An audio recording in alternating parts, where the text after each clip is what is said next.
روایت میکنند که در دل کوههای سر به افلاکی همیشه برفین پامید در روستای دوردسته نزدیک به لازورهایی که همیشه برف دارند و تمام منطقه را شاداب میگردانند دیهی هست که کوه عظیمی دارد و از روی روایت های مردمی هنری آهنگری در تاریخ انسانیت محض از همینجا تولید شده است. درود و مهر به کل دوستداران برنامه های روایت یا حقیقت. اینجا هستم من منظور سعید شاهزاده و در پی جستجوی کوه آهنسنگ هستیم. امروز در این دیار کوهستانی هستیم تا حقیقت این روایت های جالب را با هم کشف کنیم. آیا دوستدار دانستن روایت های جالب تاریخی هستید؟ پس با ما باشید.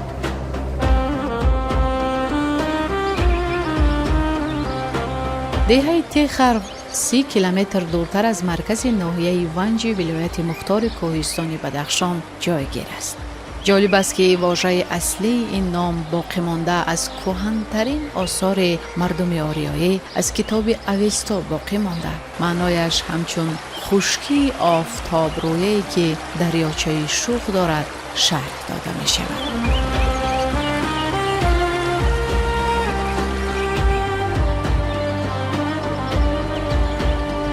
در این گوشه دوردست وطن، در جایی که کوههای سر به افلاک به ابرها تکیه میکنند و دریاها از بین سنگهای 1000 ساله راه خود را میکابند، باد هنوز هم صدای عصرها را در خود حفظ نموده است.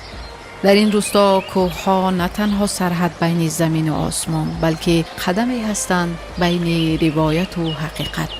قصه میکنند که اینجا دو کوه معجزوی وجود دارد که یکی سنگ را با آهن تبدیل میداده است و دیگری ز جبر زمانه کتاب ها را حفظ میکرده است. وقتی داشت کودک بیم بعد با همون جو چوپنی میرفتیم، نوبت میرفتیم بعد دیولوخ یا سنگ کلونه ای همین تابای خیلی اون طرفه همش همون کوه رفتگی، کوه آهنسنگ. بعد همون جنده در دوره به طرف قشلاق تار شد و همون جو میره ای همین کوه کتابا و وقت داشت کوه کتابا بوده کتاب بیفتن در همون جو.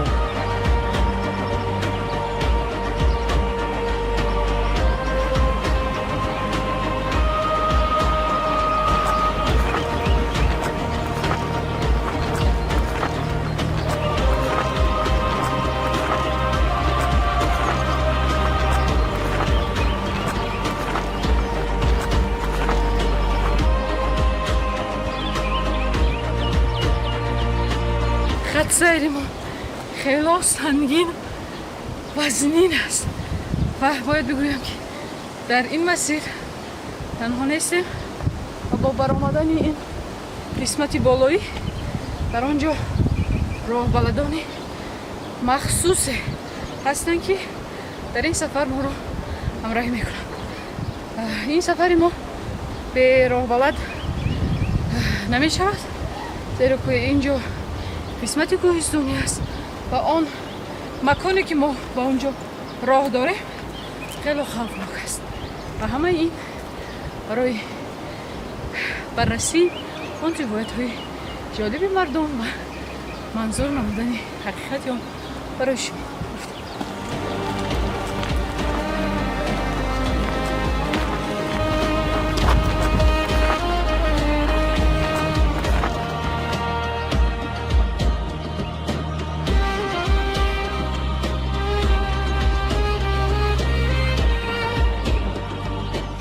Tanımı Şomo deba. Diyordu mazar var. تشکر زیاد خیلی میندار و سپاس میگویم که شما این راهی پرخطری از روی شنیده ها راه پرخطری که ما مسیر داریم شما ما را راه بلدی میکنید و من میخواستم که کمی قصه نماید ما به کجا روانیم و این چی کوه هست که اینقدر روایت و قصه های جالب داره؟ اولا السلام علیکم.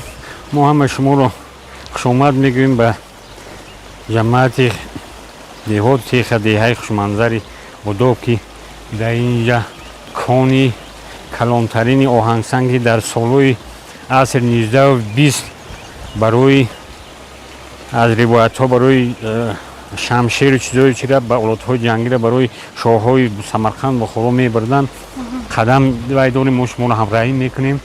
ما برای که و یک این اسرار این چیز از نزدیک فهمیدن ما آدمای دیه را همراه گرفتیم تا از نزدیک شناس شویم حقیقتا همین کان چه خیلی.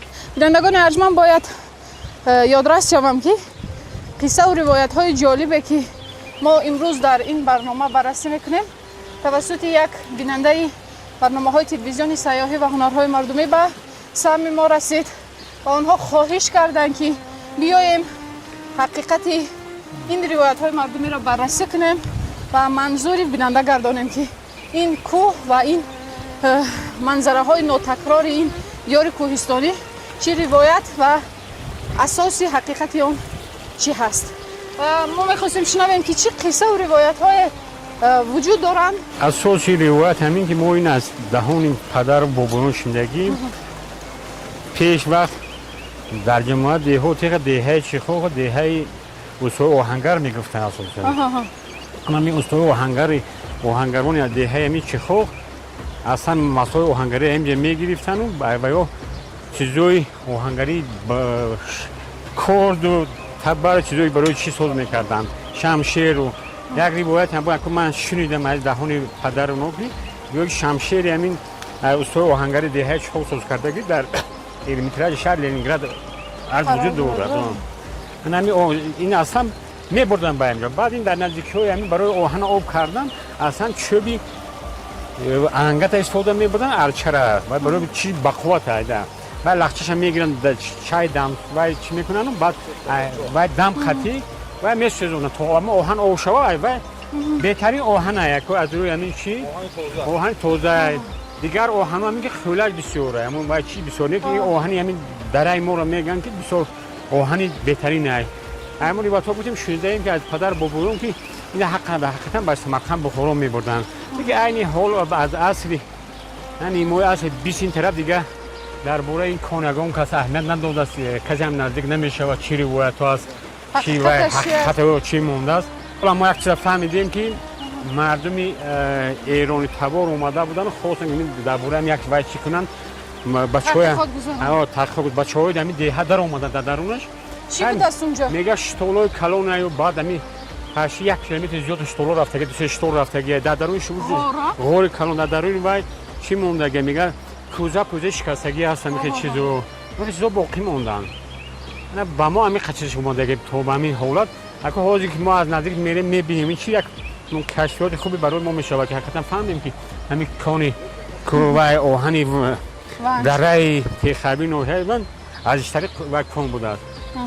ازش بلند دوره این حقیقتا میگن که همین برای چی خوبه میشه که ممکن تطبیق میگذارن انگولوگو و چی میکنن.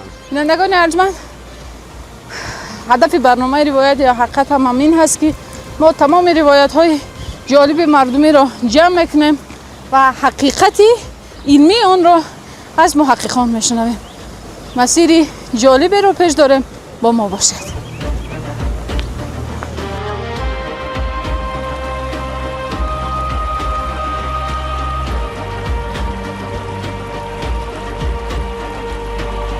از روی نقل و روایت ها مسیر ما تا کوه آهن یا به زبان محلی کری آهنسنگ تقریبا 10-15 کیلومتر راه است. در زبان محلی کر به معنای غار در دل کوه شرح داده می شود و کری آهنسنگ یعنی غار آهنینه در دل کوه.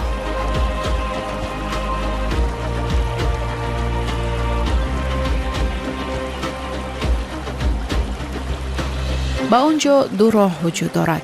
یک راه از آن سوی دریاچه شوق از طرف دیهه تیخر. حالا باشد ما از جانب روستای تارشهر مسیر سوی غار آهنسنگ را داریم. زیرا راه کهنه آن بنابر سبب‌های باد و باران که سالیان زیاد کسی آنجا را خبر نگرفته است خراب و خوفناکتر گردیده است. اما باید اقرار شوم که این راه هم آنقدر هموار و امن نیست.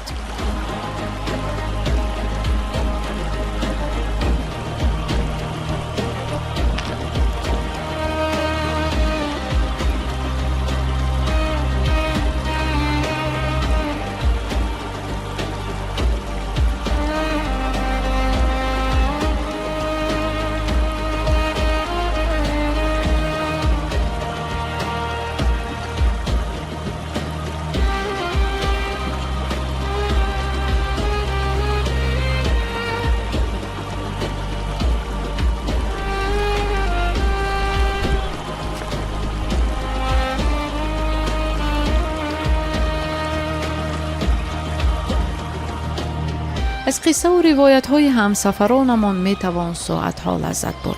از روی نقل های آنان این دیار سرزمینی است که هر یک سنگش قصه دارد. هر دره‌اش آوازی گذشتگان را نگاه داشته است و هر قلعه‌اش شاهد زندگی نسل های زیاد از ابتدای عالم تا امروز بوده است. از روی گفته آنان در این کوه ها انسان نه تنها برای زندگی مبارزه برده است، گاه جای مردم به دل کوه راه یافتند تا از قعر تاریکی آن گنجی را برون آرند و گاه جای در دل کوه ها ارزشی تاریخی و فرهنگی و گنجینه های را چون کتاب نهان نمودند.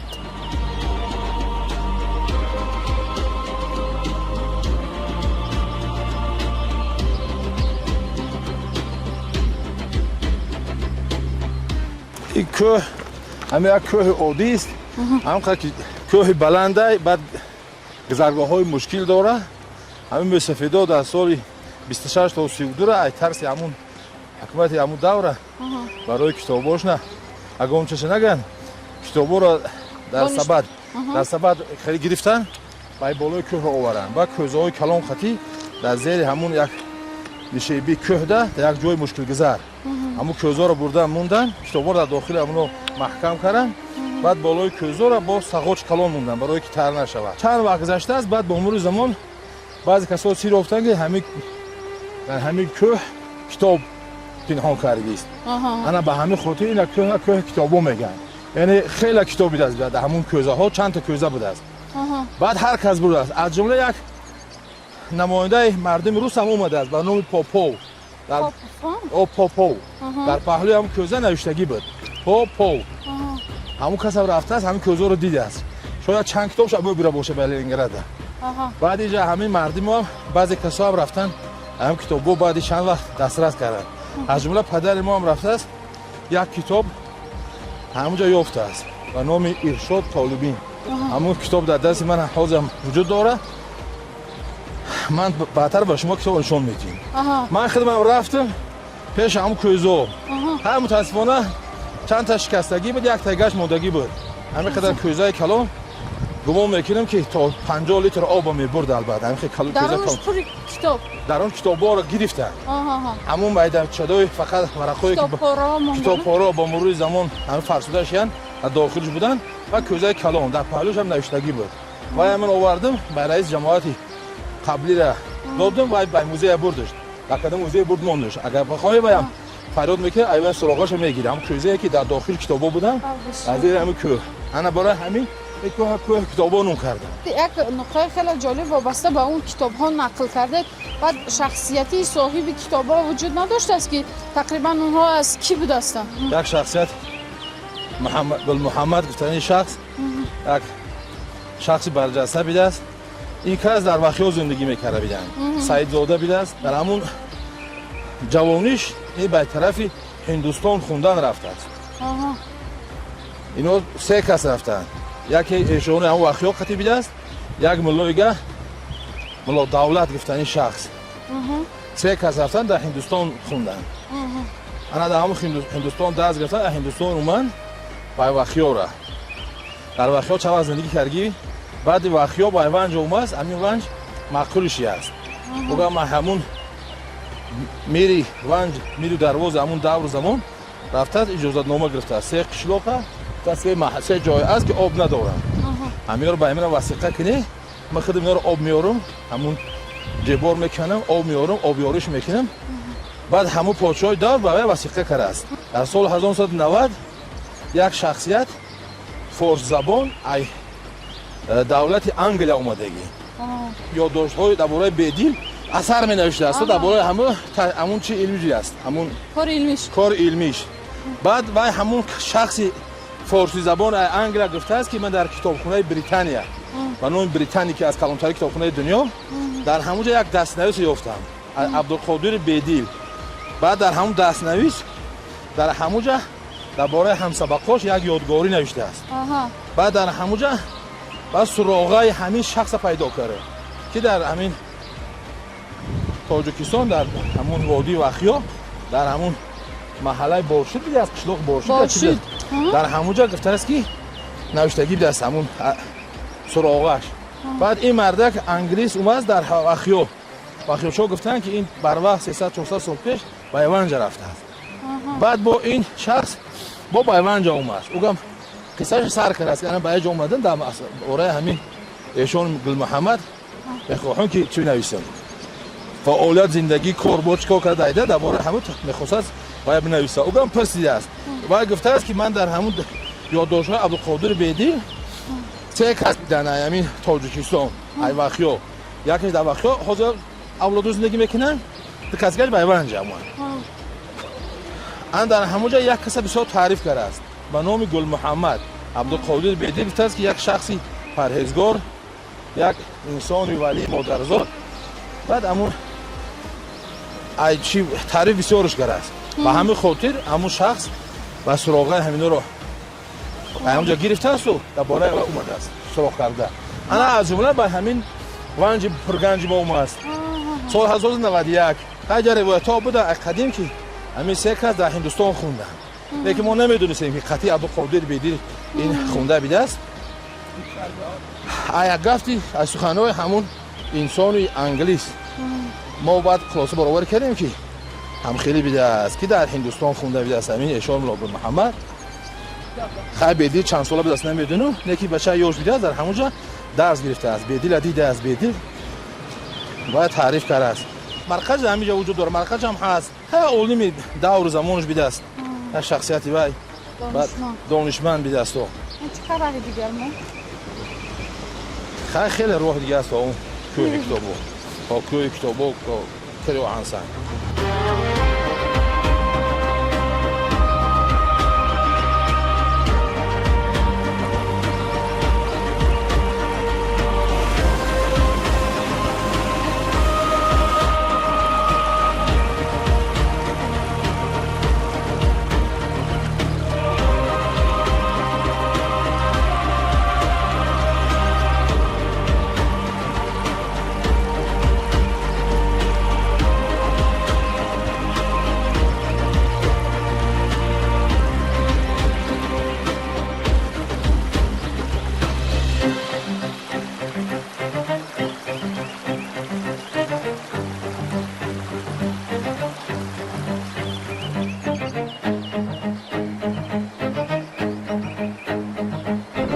بینندگان ارجمند اینجا قسمت همواره راه ما به انجام رسید و مسیر ادامه مسیر ما این گونه هست. یک چیز جالبش همین که فکر دارم که برگردم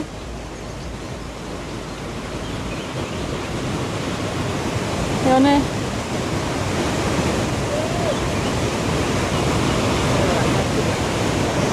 بیا یک جسارت و جرأت دیگر میکنیم. رفت.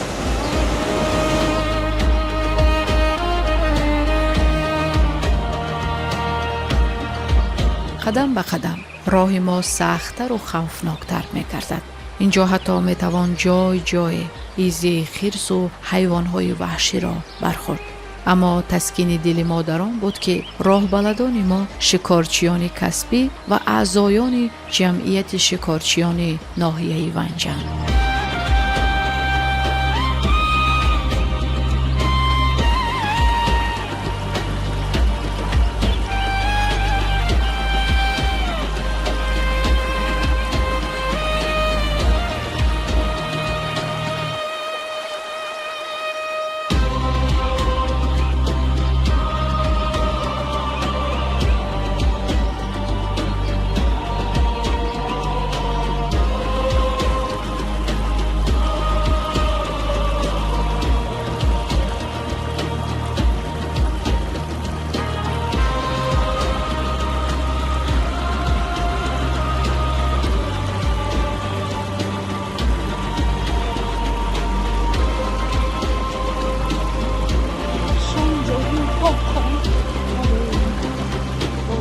خدا.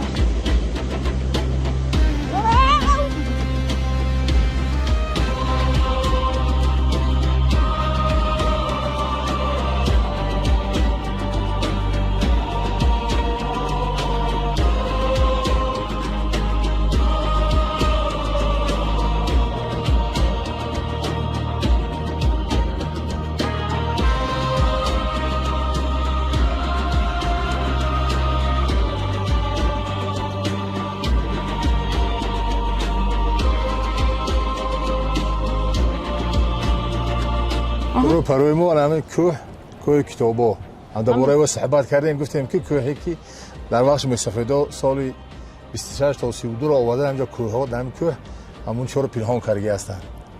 کتابا را در کوهزا را از تای همون کوه موندگی در بالای ساغاج موندگی. انا ما روبروی همین کوه قرار داریم.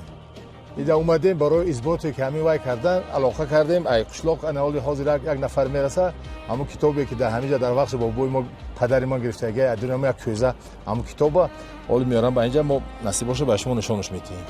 این حادثه تقریبا چند سال پیش بود؟ این کتاب تقریبا 70-80 سال پیش گرفتگی ندونم هم کوزه. با 40 سال پیش دیگر همینجا بوده است. یا 30 سال همینجا بوده است. از سال 20 چندم تا سالهای 50 چندم موندگی. قریب زیاده از 30 سال دیگه در همون دوران کوزه موندگی است. این همراهی. انا اینم کتاب آوردن نه؟ کتاب آوردن. ما علاقه کردیم که قشلاق کتاب بگیره بیاریم برای اثبات. روبروی هم کوه کتابا قرار داریم. اگر اون درجا همون کتابی که در وقتش پدر ما ایدون یک کوزه پیدا کرده است. انا درباره ما صحبت کرده بودیم. انا این است همون کتاب. واو. منه. انا این اثری که در درون همون کوزه بیده است. اثر نمی. بعد همین خیلی در درون کوزه کلام بود. قدر کوزه کلام بود. دهن خیلی تقریبا همین قدر بود. اون پایینتاش کلام بود. خیلی کوزه کلام. انا همین در داخلش بیده است. من هم کوزه را خودم دیدم. دیگه در داخلش خیلی کتاب نبود. دوره من رفتم سال 90 چندم رفتم. سال 94 95 94 رفتم. کتاب نبود. نه که خیلی ورق‌های پارا زیاد داخلش داشت. ما کوزه را بردیم به قشلاق بعد برای جماعت دادیم او را برد در موزه اکادام موزه سپورت همون رئیس جماعت. انا این هم کتابی است که پدر ما داخل هم کوزه گرفتگی. این همین خیلی فرسوده شی است اینا همش اثر همون نم است. اینا خیلی جمع توا اینا. این کتاب تا حال هیچ کس خوانده است که درباره چی است؟ این کتاب ما خودم خواندم. خیلی جوجوش هم خیلی خواندم و بعد امین نقطه نوشو پیدا کردم. یک انسان حاجی پیرمحمد میگفتن اما کتاب امین داره. ام کتاب با نوش. همون با چی نوش نقطه نوش. هوای خواندم یک مردک برای فرزندش همچون وصیت‌نامه نصیحت‌نامه نوشته که باید فرزندش چگونه وای کنه. بعضی هر جا این نصیحت کرده است و طریقه طاعت عبادت و بعضی مثلا ممنوعات و بعضی چیزا در همین آوارگی است. خیلی در این خوندنش کمتر مشکل است چون که ورقش اینا خیلی ان. اینا بعد اینا ببین چه خیلی اینو در اثر همون نام خیلی شده اینا. یا اگر میکشه همش میکنه اینا. اینا خودش هم میتوه اینا بی. نه خیلی همون چه خوندم من همون نقطه وایش خوندم. انا خیلی دست‌نویسم وجود داره داخلش. این همین سری نه 60 قسم پاییزی همین کو بالاتر داموس قسمتی 30 پاییز بالاش انا هم ورکر مثلا اگر همین 100 پاییز وای کنی اینین بالاتره. بینندگان ارجمند ارزش این همه قصه و روایت ها را شما درک کردید که پنهان کردن این کتاب در نقطه بلندترین این کوه معنای آن را دارد که کتاب در زندگی این مردم کوهستانی چقدر نقش داشته است تا به این حد که فکر کنند که در دست نارسترین نقطه این کتاب ها را حفظ کنند تا آنها زی شور و شر زمانه نابود نشوند. و ما خواستیم محض به همون مکانی که راه بلدمون گفت برویم و آنجا را از نزدیک ببینیم، اما برای ما اجازه ندادن زیرا راه خیلی خوف داشته است. اما ارزش این کتاب در این است که تا حال نمیداند هیچ کس که این کتاب چند سال عمر دارد. تنها از سنه پیدا نمودن این کتاب که تقریبا 30 سال در درون آن کوه حفظ شده بوده است. پس از 30 سال پنهان 30 یا 40 سال پنهانیش پیدا کردن و امروز 70 سال دیگر این کتاب عمر دارد.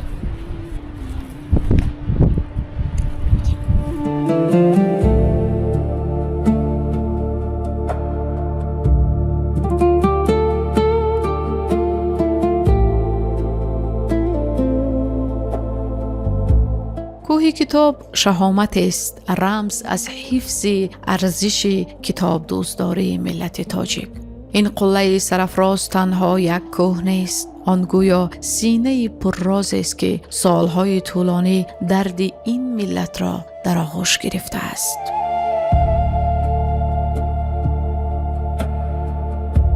اگر این روایت های علم آور مردمی حقیقت تاریخ باشند، پس بودن این کوه را از بزرگترین نمونه های فداکاری برای حفظ فرهنگ میتوان پنداشت. و اگر روایت بافته مردمی نیز باشند، باز هم ارزش بزرگ دارند، زیرا نشان میدهند که مردم تاجیک کتاب را آنقدر مقدس میدانستند که برای نجات آن دشمن را نه بلکه کوه را امین انتخاب کردند.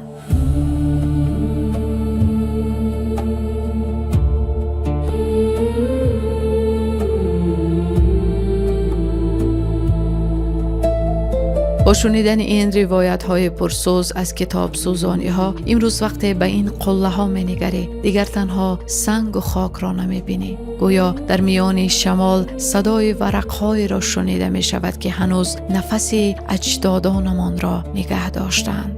و این کتاب که بوی تاریخ می دهد، شکوه و ارزش این روایت های مردمی را بیشتر می سازد که در قسم حقیقت روایت ها در ادامه برنامه خواهیم گفت.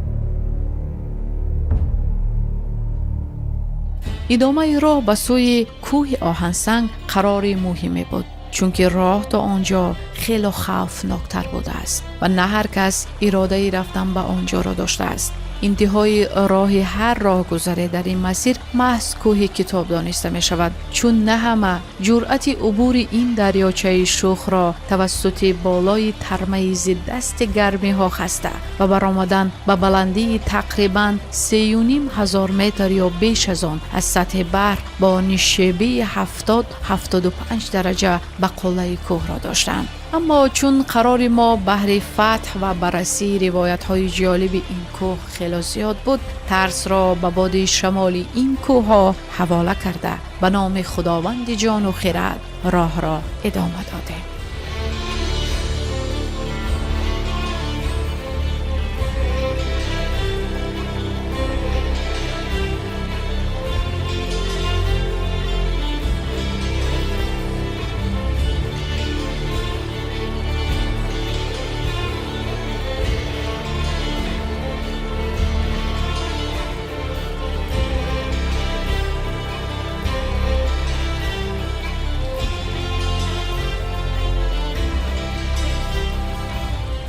بینندگان ارجمند، حالا ما برای شما منظره را پیشنهاد میکنیم که این گونه اش را بار ندیدید و باید بگویم که مکانی که عین حال ما قرار داریم بار تصویر برداری نشده است و تلویزیون سیاحی و هنرهای مردمی که کشف کننده زیباترین منظره های ناتکرار وطن است، باز اولین شده به اینجا قدم گذاشت و این ترمه که در اینجا هست از روی شنیده ها قریب 100 ساله ها عمر دارد.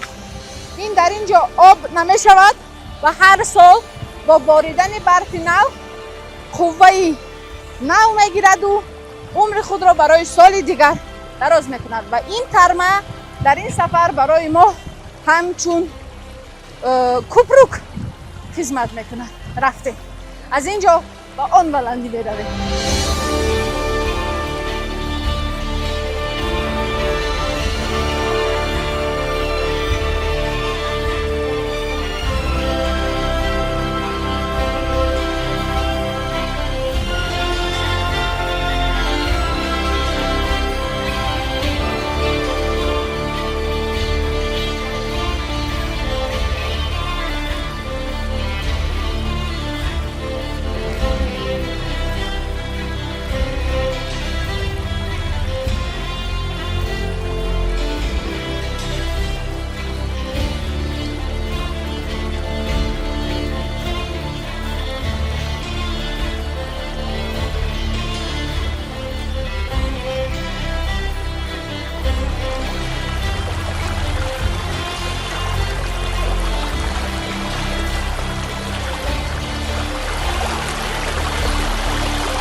جوچک از اینجا جاری هست. این چشمه هست و باید بگویم که در قسمتی که در پایان ما یک ترمه بزرگ است و هوا خیلی سرد است، آب این چشمه گرم هست و اینش جالب، زیرا این چشمه هم تا حال آموخته نشده است و اسرار دعوابخش بودن و نبودن آن را تا حال هیچ کس نمیداند. ایسو بود.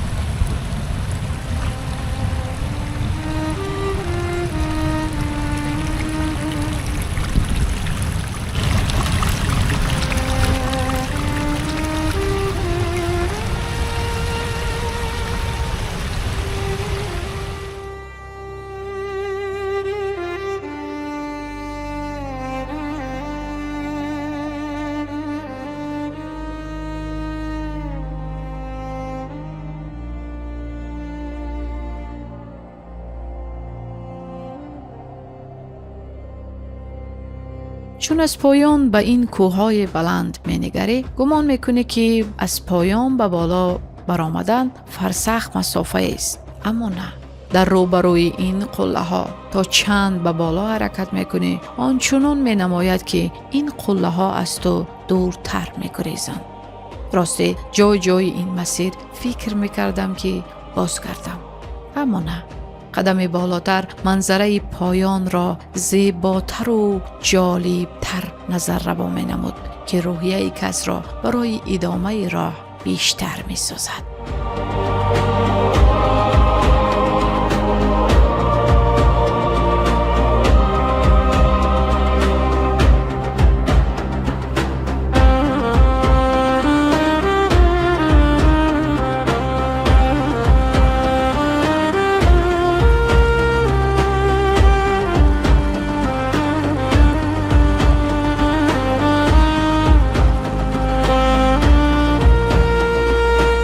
در نظر اول این دیار یک گوشه آرام کوهستان است، اما اگر به سنگ‌های آن به چشم تاریخ نگریم می‌بینیم که اینجا تنها یک دهه نیست. اینجا یک صحیفه زنده خاطره انسان است. در این کوه‌ها نسل‌های گذشته با دست خود راه خود را گشادند. آنها به قعر دل کوه برآمده از میان سنگ‌ها معدن آهن را جستجو می‌کردند. آنها نه ماشین داشتند و نه تکنیک معاصر، تنها اراده استوار داشتند و باوری به تجربه گذشتگان که کوه سری خود را به انسان‌های مهنتکش می‌کشاید.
کوه برآمدیم و این قسمت های گوناگون این غارهای هستن که در اینجا آهن استحصال میکردن و از همه مرکز اساسی آن اینم اینجا هست که قدم به قدم رفتن مشکل تر شده ایستاده است.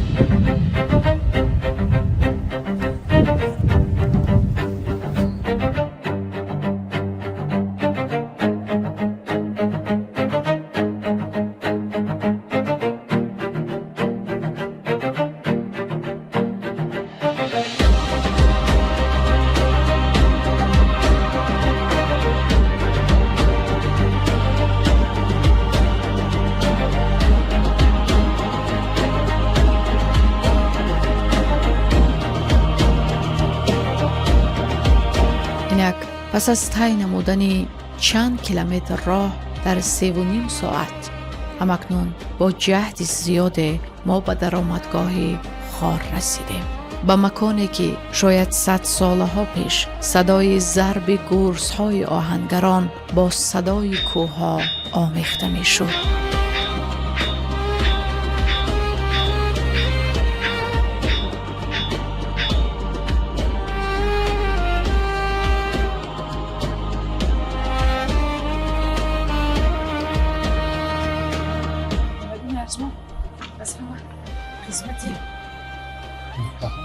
جالبترین و به درآمدگاه غار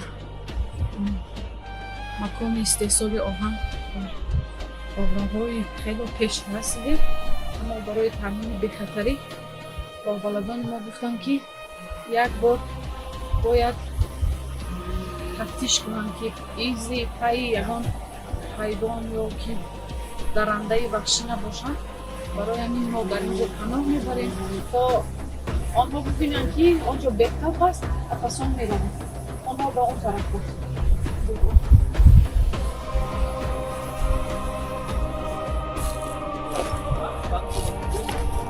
عباس همون چی رفتی؟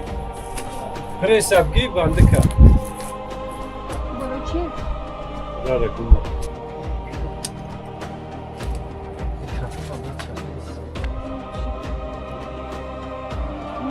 سیمین اینجا داریم.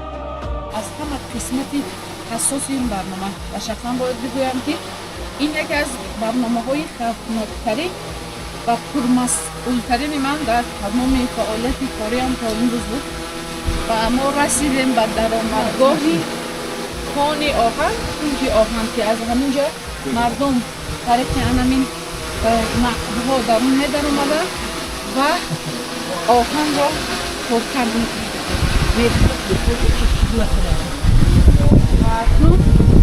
به نام خداوند جان و خیرت.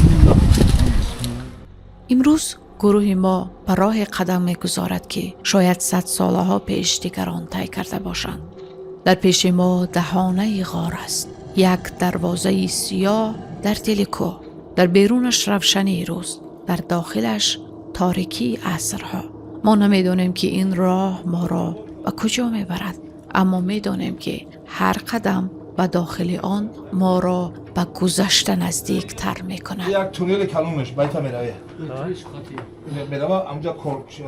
همون آهن میکوبن. انا باید یا چی دیگه است، باید درآمد دیگه است. و در داخل با همین خیلی چی میشه؟ شتول میگیره. بیایی. انا این رشته را گرفتیم. اول غور بستیم کی؟ راه گم نه. راه از دادگاه شروع نکردیم. ولی غور کلونه. باش شتولای زیاد داره. انا هاز در داخل غوریم. تو عباس نه تنو بس نیش بنادو ام بوج. انا این غوره من. جا رشته را مونده ایم. برای چند میره امی رشته قطعی برای راه گم نکه اول بازگشت. برنامه تو راه بازگشت شد. برو. یک روز داری؟ من فکر که روز یا انا اینم خیلی است. بیا بیا. اینا همون جای کار کردی من در چی؟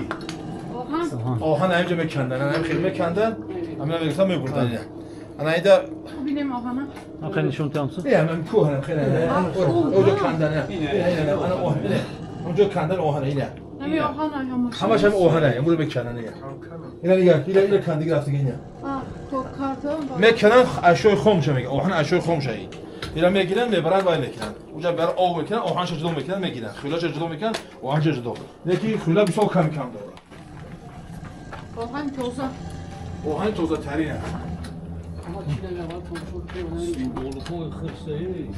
اینا انا همون چه امینه انا هم آهن از ترکیب امینه اینا میکنن اینا میبرن این هم خیلی اینا این به طور اینقدر ساده می شود نه خیلی آخه هیچ مال فرسوده شه این هم خیلی بسیار کناش خطی میزنن لون خطی میکنن کلان خطی میزنن زغنول خطی میزنن هم خیلی جمع که کانتاش میبرن میمونن آب میکنن در همون چای لخشسوز در چی چندونش میگن جای آهن آب کردن این خیلی چاهای و رنگ تروبک ساز میکنن در وای همون لخچه رو میدوزن بعد همین حشوی خود در دور بلند میدوزن با این بلند لخچه میدوزن ای پهلو سوراخی دوختگی همون سوراخی علاوه گرون میکنن آتش در میکنن بعد همون توسط همون دمگرو خطی شمال میدن که همون چی خیلی هواش برسه و بسوزه همون آهن بگه ای ترکیب همین آهن جدا میشه در آخری چه بعد تیار شده همون ای کارش اینا میمونه خنک میشه بعد بالای چره میکنن ای درون چاه همون چی میگیرن اما آهنی که همین جدا شده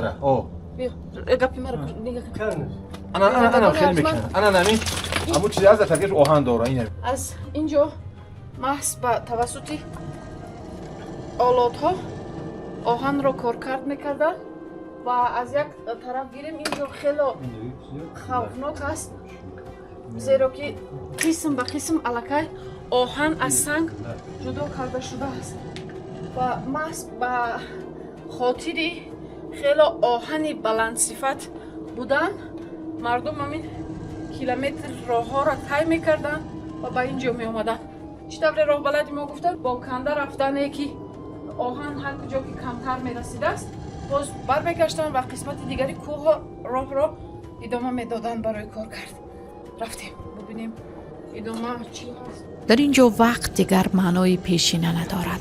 در روی دیوارهای سنگی نشانه‌هایی هستند که طبیعت و انسان یک جای آفریدند. یک طرف نقش میلیون ساله زمین، طرفی دیگر آثار دست انسان. اینجا خط بین گذشته و امروز ناپدید می شود. ما در تاریکی غار نه تنها سنگ می بینیم، ما مهنت آدمان را نیز مشاهده می کنیم. ما آرزوی آنان را می بینیم. ما زندگی آنها را احساس می کنیم. آنها به این تاریکی وارد می شدند تا به روشنایی زندگی خدمت کنند. اوجا نقبای با اوجا نقبای برای که ما راه گم نکنیم رشته گرفتیم در کدومش دور اومدیم با هم قدر رشته خدیم برای راه گم نکنیم اینا یکی نه اینا هم چند دیگه میره این در اون تر میره اینا بیای اینجا اینجا با شتالوی دیگه شن نقبای دیگه بیای من اینجا با همون قول با نقب دیگرش من اون نقب طرف دیگه دیدم نقب دیگرش بیای جا اویسا لونش اینه خوب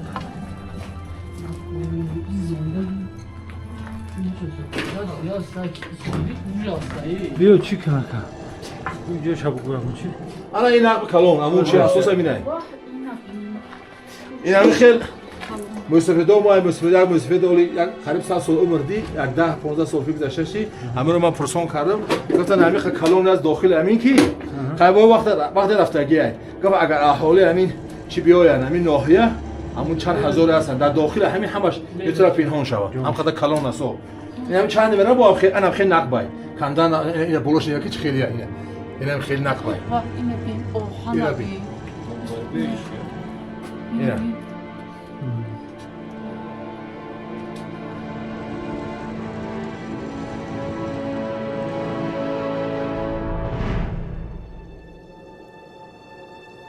فقط یک تا نقب که موتور همون نقب که همیشه مسا اومدیم همین این رفتن میگیره با اون طرف نقب دیگره با دیگر طرف نه بود دام داخل هم کو رفتن میگیره کو نقب دیگه اینم خیلی اینا بینی اون شما اگه نره بس همین موتور میگه من باکی انا اینجا انا بریم بریم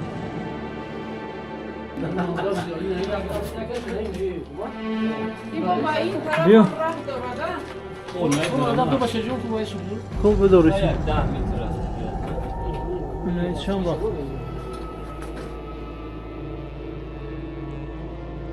دوامش خیلی دوره. این چند دقیقه با هم رفتن میگیره. ساعت که ساعت‌ها دکار گره.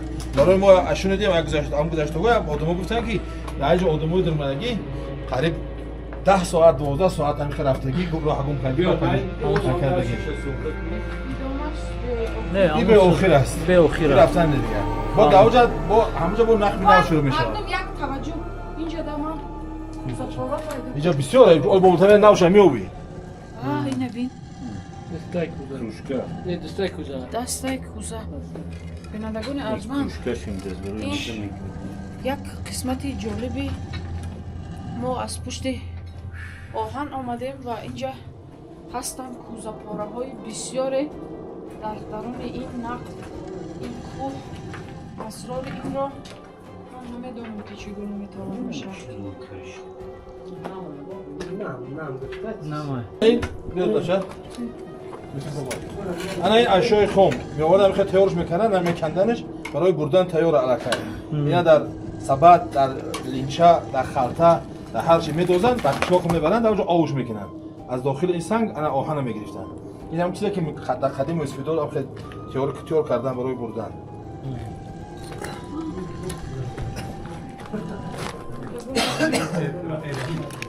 این ما برای کشف کوهی آهن آمده بودیم. اینجا باشد پر از سفال پاره های قدیمه. 500 سال. اینا رو سوش نمایان کردن در کوه. سالی وقت اینجا بیاید انا نه بگی کوزه کپکی رو بس. اون همش کتیش اینه بینید دستاش. اینه می بگی دیگون چیز میبری کلیشن میکنن. نور گرفتن در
بینندگان ارجمند، تقریبا 100 متر و درون یکی از این نقب‌ها وارد گردیدیم و باید بگویم که حتی از روی آن روشنی که تا 100 متر میرسد ادامه این غار انتها ندارد. ابتدایش ما آمدیم اما انتهایش معلوم نیست و باید بگویم که این یکی از اون نقب‌ها است و در اینجا بیش از 10 نقب دیگر هست که تا به حال هیچ کس آخر این نقب‌ها را ندیده است. از روی شنیده ها آخران نفرانی که به مدت 12 ساعت در درون این راه طی کردند رفتند، اما تا چند راه رفتند ادامه راه زیادتر میشد است. برای همین برگشتند و بعد از آن تا حال هیچ کس به اینجا ندار آمده است.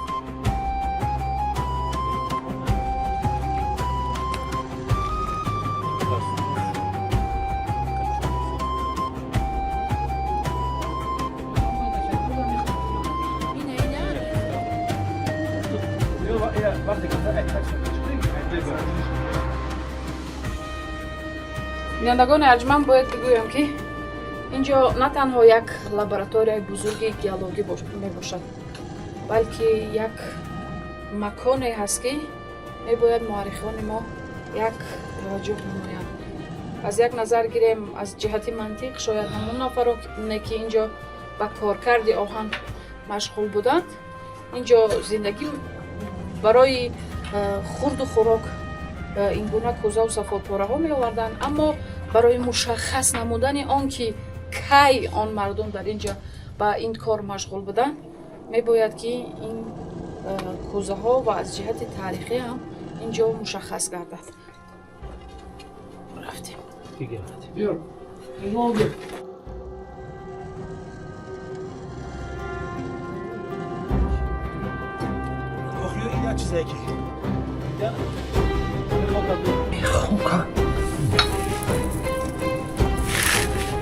اونم آهن نیام آهن ای وقتیم که майда шаккоркар кан и барои اینه کزورم سوزوندن. شونکا کن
در عمق این کوه راه ها به سمت های گوناگون جدا می شوند. یکی به تاریکی می رود، دیگری به سکوت. سوال پیدا می شود این راه ها را کی کنده است؟ چند انسان از اینجا گذشته است؟ چند عصر صدای قدم های آنها در این دیوارها باقی مانده است؟ شاید بعضی جواب ها هنوز هم در قعر این کوه خوابند و شاید کوه هنوز هم همه این سر را نگفته است و اینک ما روبرو می شویم با کشفیات های نادیر.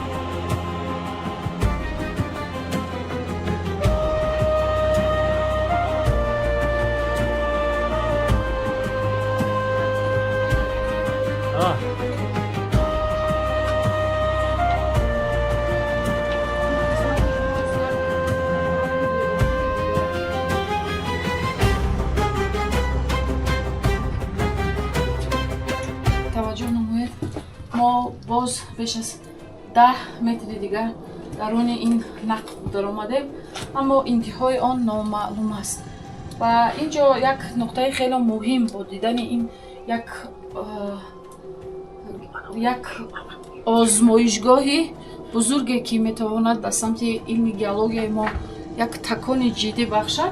در برابر این میسازد به سمت تاریخی آن توجه نماییم که در کتاب تاجیکان در قسمت تاریخی زمانی میسگری یاد می شود از مدنیت های باستانی که تا به حال آنها با پورگی تحقیق نشدند و امیدواریم که با توجه عالمان هم سمت گیولوژیا و هم سمت تاریخ ما می توانیم در صحفه های علم گیولوژیا و تاریخ ملت یک صحفه های خاصی نوی پرمحتوای دیگری باز نماییم که از تاریخ بزرگ و از این نعمت های طبیعی ملت بازگوی کننده باشد و ببینید تا چند ما درون این نقب می‌دراییم هوای اینجا سردتر گردیده ایستاده است و از سخنرانی من الکی پای بردید که قدم به قدم درون این غار سردتر گردیده ایستاده. رفتیم می‌دویم.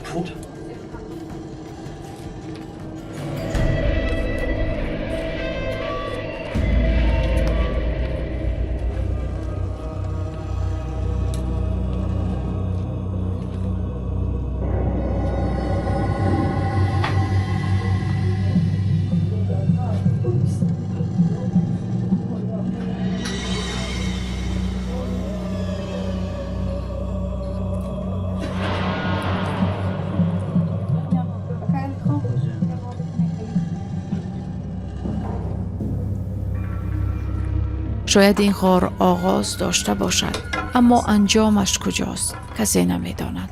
یا شاید این غار تنها یک راه به سوی اسرارهای بزرگتری طبیعت باشد، غاری که انسان به آن وارد می شود اما از آن به سوالهای نو به بیرون می آید که در این روایت های شنیده و آثار تاریخی غیر چشم داشت به دست آمده چه حکمتی نهفته است. آیا این سفالپاره های کشف نموده ما می توانند پرده بعضی رازها را کنار زنند یا که این همه روایت حقیقتی اند که در آغوش کوه ها هزار ساله ها انتظار کشف بودند؟